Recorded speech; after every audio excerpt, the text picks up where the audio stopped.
Getting my meal prep in for this week, and here is my green goddess bowl. So I start off with some regular brown rice and quinoa, 90 seconds. All right, then I just have half a can of garbanzo beans or chickpeas.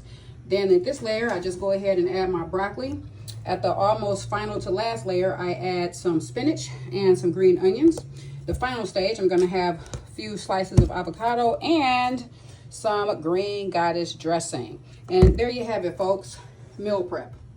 So this will last me 4 days. Doesn't that look delicious? I can't wait to tear into this. Bon appetit. And here is the finished product. So this is my meal prep for the week. A green goddess bowl with green goddess avocado flavored salad dressing made out of yogurt. It's only 35 calories. So this is it.